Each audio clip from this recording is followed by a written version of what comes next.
For this part of the review, a calculator is required for decimal approximations of solutions to each equation. And in 41 through 48, we are asked to solve and write the solution in both the exact and approximate form, rounding to the nearest thousandth.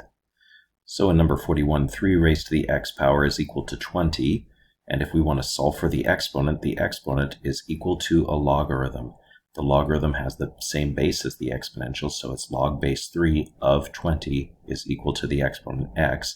That's our exact form of the solution, and we can use the calculator to approximate it at 2.727 rounded to the nearest thousandth. In 42, the equation is e raised to the 4x power is equal to 5. And again, we can solve for the exponent by writing it as a logarithm. So the exponent is equal to the log base e, which is written ln, or the natural log, of 5. Now dividing by 4, the exact form of the solution is the natural log of 5 divided by 4, which can be approximated to 0.402, rounded to the nearest thousandth. In 43, we have another exponential equation, and the exponent, which is x plus 2, is equal to a logarithm, and the logarithm is base 5, the same as the base of the exponential expression, of 11. Adding negative 2 to both sides of this equation gives us the exact form of the solution, x equals negative 2 plus log base 5 of 11, which rounds to negative 0.510, rounded to the nearest thousandth. In 44, we have another exponential equation. So to solve for the exponent 1 minus 5x is equal to a logarithm. Since the logarithm is base e, it's a natural logarithm of 8. Now, in order to solve for x, we can add negative 1 to both sides, and then we can divide by negative 5. So in exact form, answer in the form negative 1 plus the natural log of 8 divided by negative 5 is correct. But there is an equivalent answer, 1 minus the natural log of 8 divided by positive 5. And it depends on how you solve the equation. We can move things to different sides of the equation, and we'll get opposite terms in that solution. Both will be equivalent and will produce the same decimal approximation, negative 0.216, rounded to the nearest thousandth. Number 45 is a logarithmic equation, which means the solution will be in the form of an exponential. So if we change this to exponential form, x minus 2 is equal to the base e raised to the exponent 1.5. In other words, the natural logarithm is equal to the exponent, and the base is e since it's a natural logarithm. Adding 2 to both sides, x is equal to 2 plus e raised to the 1.5 power, and that is the exact form of the solution, which gives a decimal approximation of 6.482, rounded to the nearest thousandth. In number 46, we have an exponential equation, which means that the solution is logarithmic. The exponent x is equal to the log base 4 of 17. And that's our exact form of the solution, which gives a decimal approximation of 2.044, rounded to the nearest thousandth. In 47, we have a logarithmic equation, which means the solution will be exponential. So 2x plus 5 is equal to the base e, since it's a natural logarithm, raised to the exponent of 2.3, because a logarithm equals an exponent. In order to solve for x, we can add negative 5, and then divide both sides by 2, so x is equal to negative 5 plus e raised to the 2.3, all divided by 2 is the exact form, which yields a decimal approximation of 2.487, rounded to the nearest thousandth. Number 48 is a logarithmic equation, which means the solution will be in exponential form. And so we can rewrite this in exponential form. 4 minus x is equal to the base 3 raised to the exponent 2.6, since the logarithm equals the exponent. And if we subtract the 3 raised to the 2.6 and add x, we will have our solution. So this is the solution in exact form. And that gives a decimal approximation of negative 13.399 rounded to the nearest thousandth. In 49 through 54, when working with compound interest, we're going to be given both of the formulas, which it is important that you know are for compounding n times per year and for continuous compounding. In 49, we're not working compound interest, so the formula for this one is given in the question. The formula P equals 50 times E raised to the negative T divided by 25 gives the power output P in watts needed to run a certain satellite for T days. How much power is put out in 1 week? So for part A, we are looking for P, and we have the value of the time. However, 1 week is equal to 7 days, and T is measured in days. So T is 7. There's our exact form. And that's 37.79 watts when rounded to the nearest hundredth. Be sure to include units in your answer. In B, we're asking for how long a satellite with 10 watts of power will operate. So that means that we are looking for T time, and we have the value of P for power is 10. So replacing P with 10, we can divide both sides by 50, and 10 divided by 50 is 1/5. So 1/5 is equal to e to the negative t divided by 25. We can solve for the exponent, negative t divided by 25, and the exponent is equal to a logarithm. Since this is a base e, this will be a natural logarithm. So next, I'm going to multiply both sides by negative 25 to undo the division by 25 and multiplication by negative 1. So we have negative 25 times the natural log of 1/5 as the exact form of the answer, which equates to 40.24 days when rounded to the nearest hundredth, since T, time, is measured in days. In number 50, we have a compound interest question in which we invest at 6% compounded annually. Annually means that n is equal to 1 time per year. So we're going to use the formula for compounding n times per year, and our goal for the investment is $20,000. So that's not what we start with, but that is what we end with. So that will be the value of A. We're looking for P, what we need to start with initially. And the interest rate is 6%, so that's 0.06 divided by 1 raised to the 1 times T. So if I simplify things a little bit, we now have 20,000 is equal to P times 1.06 raised to the T. In order to solve for P, we can simply divide both sides by 1.06 raised to the T. And I forgot to substitute for T. T should be equal to 5 for 5 years. And that yields a value of $14,945.16 when rounded to the nearest hundredth or penny. In number 51, compounding is continuous, which means that we will use the formula A is equal to P times E raised to the R times T. And this time we're trying to reach a goal of $10,000. So $10,000 is equal to P, the principal that we're trying to find, times E raised to the 0.049, since the interest rate needs to be expressed as decimal form, times 4 years. So again, we can find the value of P by dividing. P is equal to 10,000 divided by E raised to the 0.049 times 4, which yields a value of $8,220.12. when rounded to the nearest penny.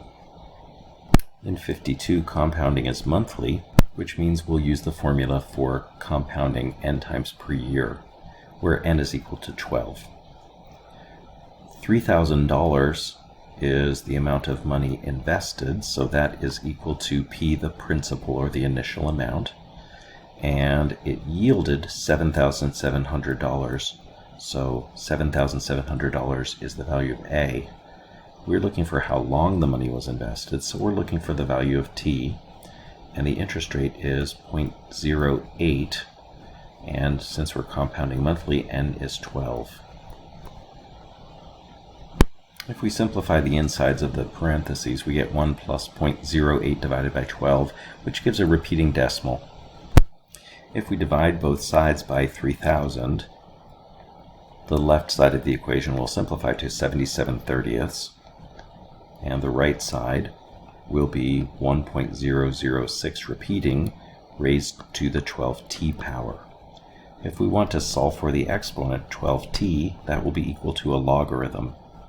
And so the logarithm will be base 1.006 repeating of 77/30ths. And now we can divide both sides by 12. And when we enter this into the calculator, we need to be careful that we take care of that repeating decimal by using a stored value.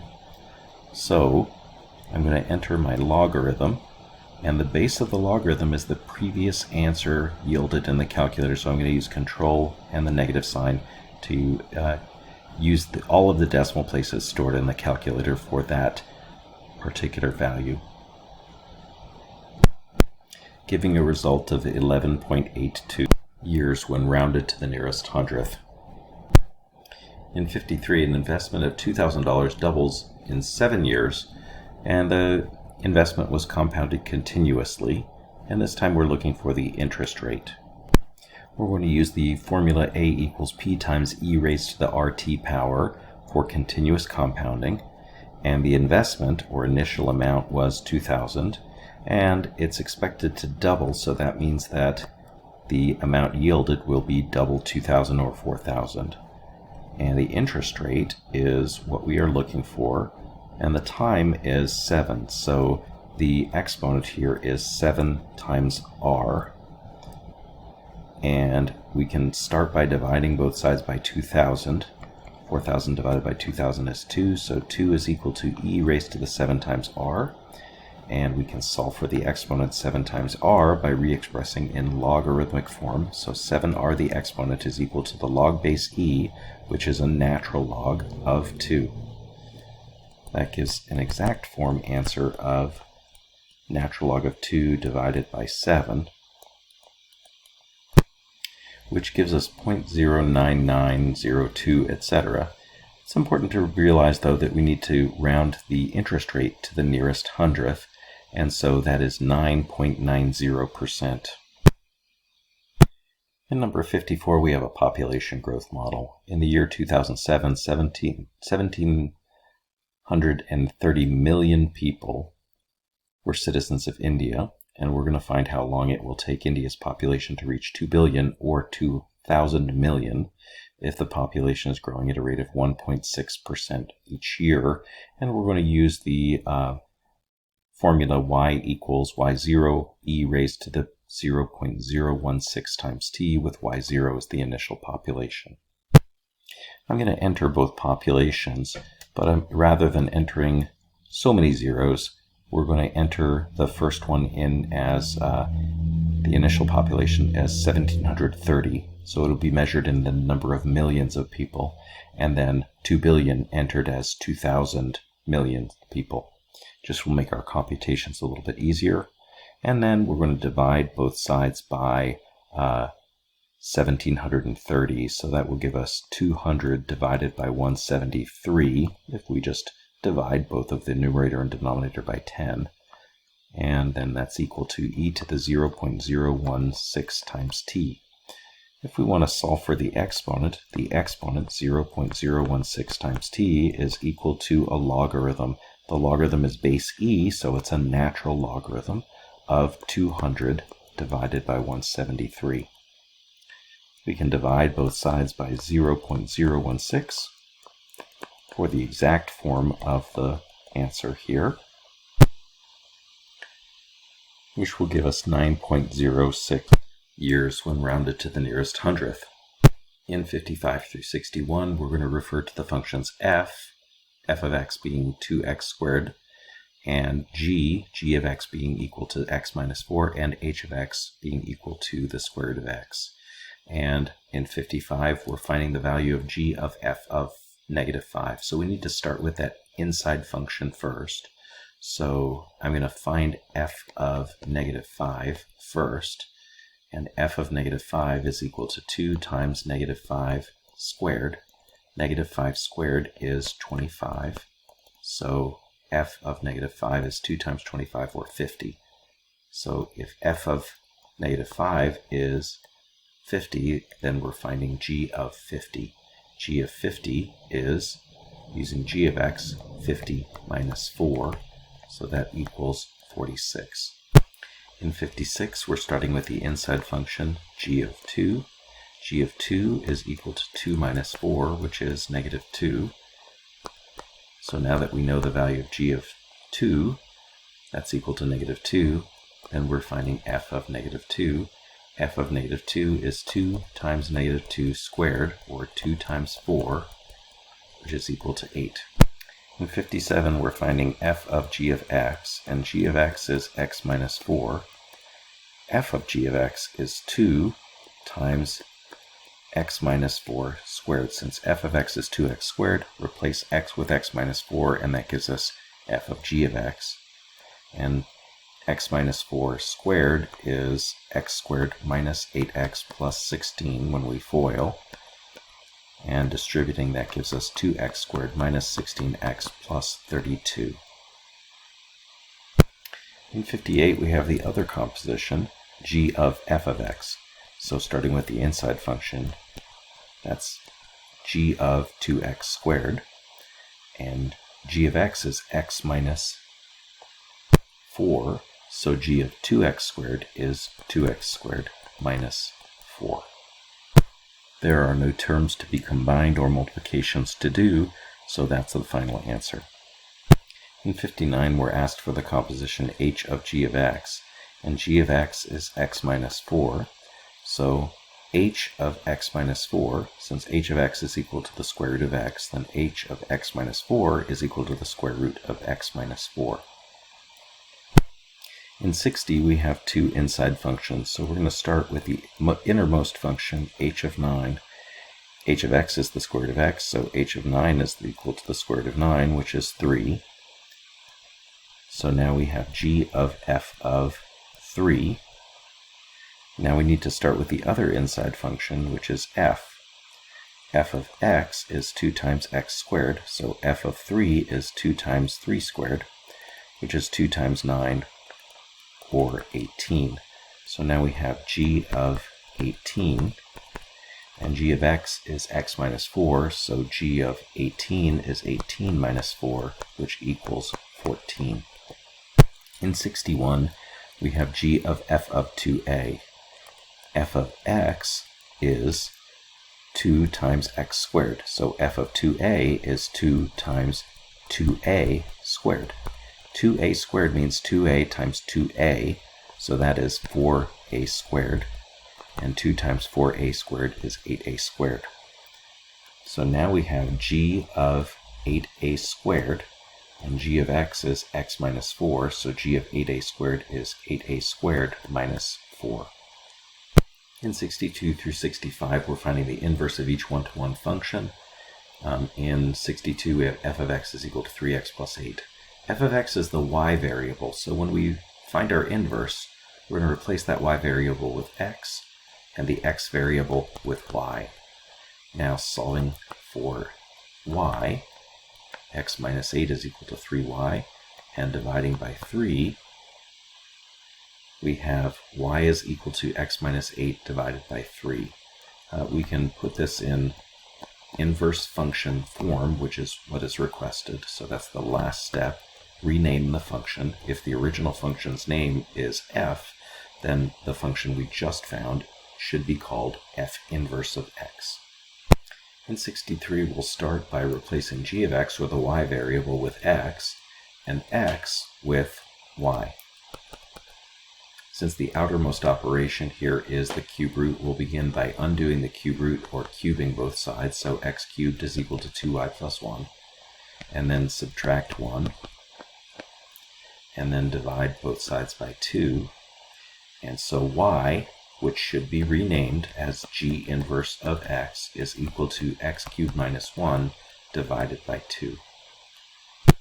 In 64, we'll begin by replacing h of x with a y variable with x, and the x variable with y, and suggest clearing fractions first by multiplying both sides by 7, so 7x is equal to 3y minus 5, and adding 5 to both sides, and then dividing both sides by 3, we have y is equal to 7x plus 5 divided by 3, but since the original function's name was h of x, this function should be called h inverse of x. So h inverse of x is equal to 7x plus 5 divided by 3. In 65, we have p of x is equal to x plus 4 cubed. We'll replace p of x, the y variable, with x, and x with y to form the inverse, and then solve for y. So since the cubing is the outermost operation, we'll start by undoing that by taking the cube root of both sides. So the cube root of x is equal to y plus 4, and then subtracting 4, the cube root of x minus 4 is equal to y. Mind the vinculum, that the horizontal line on the top of the radical should only extend over the x and not over the minus 4. Since the original function's name was p of x, the inverse that we just solved for should be renamed as p inverse of x. So p inverse of x is equal to the cube root of x minus 4.